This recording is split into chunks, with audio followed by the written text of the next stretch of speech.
woke up to shocking fuel prices, the highest in the country's history. Energy CS Davis Church says that the government has no power to control fuel prices, literally meaning serikali haina uwezo. Well, to you, the common man, are you ready to dig deep in your pocket and get out the little you say is left to fund your lifestyle? Or do you think it's time to revise your budget? Well, they say tough times require tough measures. This might just be one of those times. Good evening and welcome to EBN Weekend Edition. My name is Sami Adika. Well, remember to get in touch with us through our socials at EBN TV and at Sami Adika. Starting us off with matters pump prices. For the first time in Kenya's history, fuel prices will retail at over 200 shillings for kerosene, petrol and diesel, with the rate rising by as much as 30 shillings for kerosene. The government shelved the fuel stabilization program, prompting a spike in the review for the month of September, as announced by the Energy and Petroleum Regulatory Authority, EPRA. The big jump will have far-reaching consequences on households that are already struggling as they feel the pinch of increased taxes and a tough economic environment. Cynthia Nanjala reports. Kenyans are set for tougher economic times after the Energy and Petroleum Regulatory Authority, EPRA, increased the prices of fuel in its latest review. In the review, the price of petrol is up by almost 17 shillings per litre, while that of diesel has increased by about 21.32 shillings per litre, while kerosene is up by 33 shillings per litre. The latest review means the prices of fuel will hit a record high and breach the 200 shillings mark. The increase has been fueled by the average landing cost of imported petrol, diesel, and kerosene. Prior to the latest review, petrol, diesel, and kerosene in Nairobi were retailing at 194.68, 179.67, and 169.48 shillings respectively. This means the pump prices will be as follows for the month of September. Super petrol will retail at 211.64 shillings, diesel at 201 shillings, and kerosene at 202.13 shillings per litre in Nairobi. In Mombasa, petrol will retail at 208.58 shillings, while diesel and kerosene will be sold at 198 shillings and 200 shillings respectively.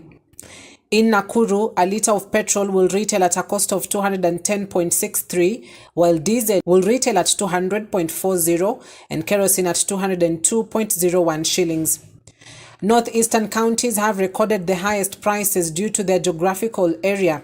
For instance, in Mandera, a litre of petrol will retail at 226 shillings, diesel at 215 shillings, while kerosene will retail at 217 shillings per litre. The new prices have attracted frustrations from a lot of Kenyans who feel they're already burdened by the high cost of living and punitive taxes. Mutahi Ngunyi on X, formerly known as Twitter, wrote, and I quote, "Dear Ruto, your economics is bad for politics. How does EPRA increase kerosene prices by 33 and diesel by 20? The poor use kerosene to cook and matatus use diesel to move. The poor are hurting and all headlines this week are about more taxes. Do not lose the plot, my friend." Another ex-user, Oyo Daktari, says, "We are marching on to the light of darkness." One other user at T Muffin called on Raila Odinga not to call for maandamano, saying, "We are not ready for it. Uhuru warned us, we never listened. Let's feel the pinch."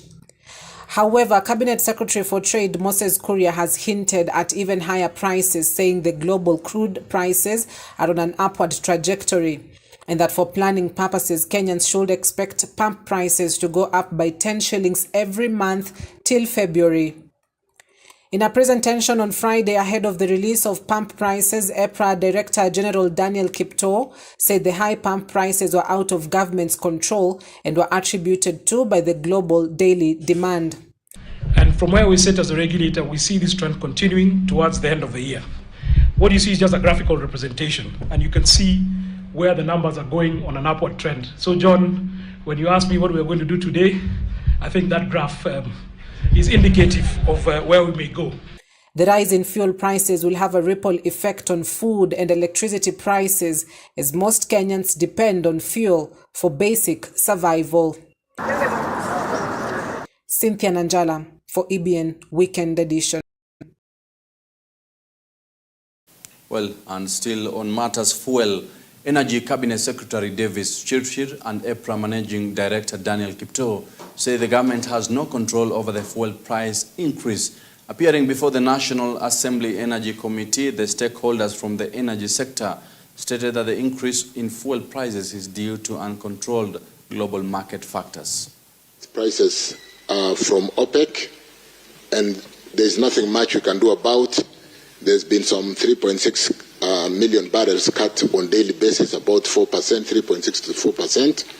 And it's just unfortunate that we don't have our own product as a country. But as we launched the EV guidelines yesterday, we did have a comprehensive presentation which we made to Kenya through the media, and we will attempt to spend some time to bring out some of the clarifications on what's happening. Like, for example, kerosene share between June and today, the price has gone up by over $250 per metric per barrel, from a low of 600 to a high of 900. What we've previously done when we ran the subsidy program is we took this away from the Kenyan, and they did not see the increase, and we paid on the back of Treasury balance sheet. We do have the stabilization fund, which raises about 5 shillings and 40 cents for each diesel and PMS, and which only collects about 2.5 billion. The increase this time, on the basis of the Platts pricing, the landed international cost prices, was up by about 8.7 billion. Well, quite an interesting remark and comment right there by Energy CS Davis Chirchir, that the government has no control over fuel prices. Now, do you, as the Wanjiku, do you have any power or any control over any price increase in the country? That is one of the questions I'm being asked right here. And still on matters high cost of living, the Federation of Kenya Employers has opposed the move by the government to increase taxes, noting that it is unfavorable for businesses. FKE says that the move may cause job loss, closure of businesses. The Federation also says that economic growth is sinking following the newly introduction of taxes by the government. The Federation has also noted that it's time for the government to improvise other means of revenue collection and avoid risking the country's economy. All these raft of changes that we're seeing in the laws that we're talking about today, whether it's looking at health, whether it's looking at training, whether it is looking at pay as you earn and housing levy, just means that there's more burden on employers, and they have to come up with innovative ways to get the job done without being stuck with a fixed wage bill. So we have been seeing a reduction in the number of formal sector jobs even before the current regime came into office. The more you tax the formal sector, the more you make it difficult for those enterprises to create jobs. And we are seeing that. And you cannot take in more people because you can barely afford to pay those that you already have in employment. The underpinning philosophy in tax management should not be taxing people and corporates into poverty. It should instead support many businesses and persons to increase their productivity and thereby enter into the tax bracket. 2, budget with what we have. The challenge with our budgeting process is that we do not prioritize our programs. We want to fund every item on the wish list. The reality is that resources are limited, and we have to live within our means as a country. Well, and opposition leader Raila Odinga has condemned the Kenya Kwanza government for failing to keep its promises of reducing the high cost of living, noting that it has instead raised taxes and cost of basic commodities. Odinga now claims that for the 1 year that the Kenya Kwanza government has been in power, Kenya's expenditure has gone up by 400 billion Kenya shillings. Although academic year is coming to an end, the funds that have been released to schools are way below what was required. In some of the schools, the government has disbursed as low as 15,000 shillings for a student population of 400. Some schools received as low as Kenya shillings 3,000. We are, however, very concerned that under the Kenya Kwanza, education and the country are getting compromised by mismanagement, lack of clarity, lack of interest, and weak leadership in the sector. Verbally, education field officers have been instructed to work with schools, PTAs, and BOMs and approve measures to help schools raise funds for their operations. For schools, this only means raising school fees. As a result of weak leadership, examination integrity is back as an issue in our education. Implementation of the CBC curriculum is in chaos. Mismanagement persists as key institutions like the TSC, the KNEC, and the ministry itself. Inequality between public and private schools is rising. The quality and capacity of day schools is deteriorating. But more worrying is that parents are being forced to pay for this chaotic and poor quality education. In the first 1 year under Kenya Kwanza, the cost of education has gone up by 225%, but the quality is not guaranteed. Fellow Kenyans, this has been a disastrous 1 year under Kenya Kwanza, and we have no good new or encouraging words to offer. There are strong indications that the things will get worse or remain the same. We, however, refuse to ask you to tighten your belts. You have done enough. The ball is squarely in the court of the regime. They either act or await the fate that has fallen other insensitive and incompetent regimes across the continent. End of statement. And now crossing over to the northern part of the country, Interior Cabinet Secretary Professor Kithure Kindiki has commissioned an anti-stock theft unit camp in Mulango area in Isiolo County. The camp is meant to restore peace among the communities that have been battling banditry and cattle theft over the years. Kindiki says the camp will be fully equipped with modern equipment to improve operational time and ensure the residents enjoy peace.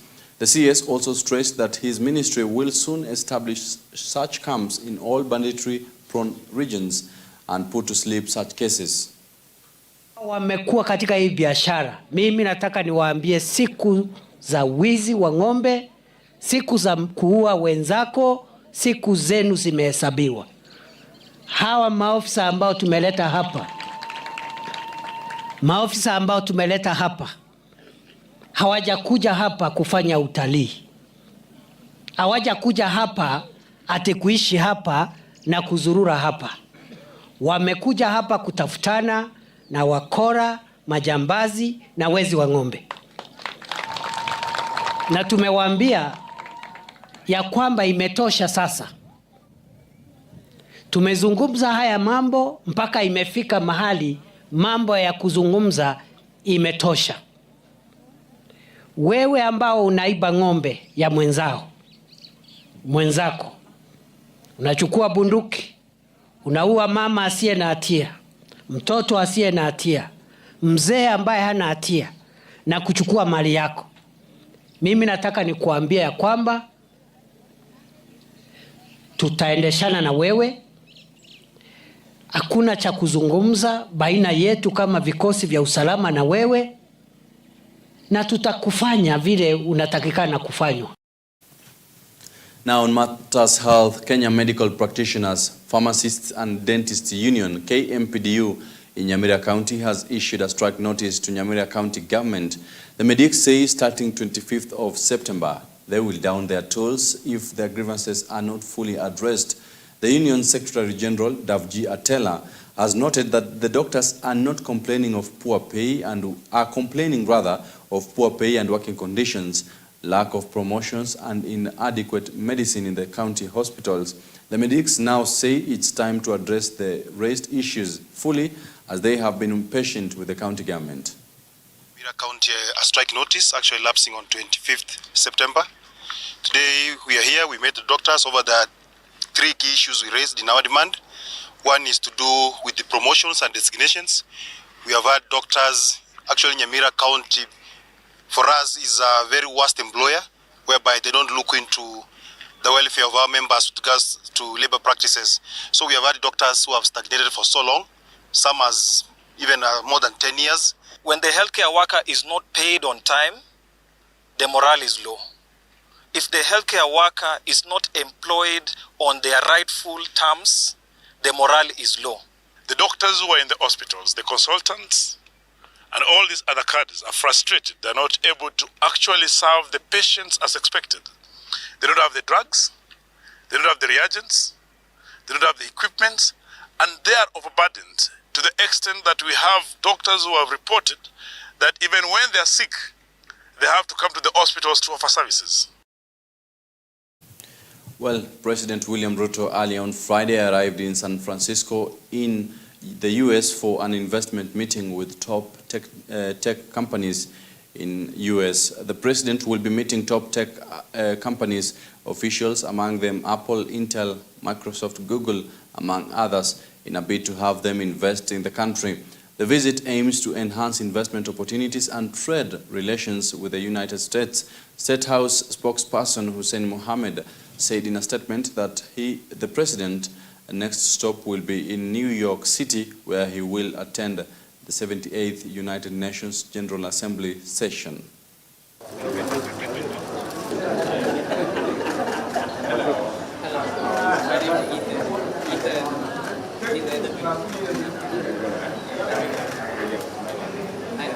You know that.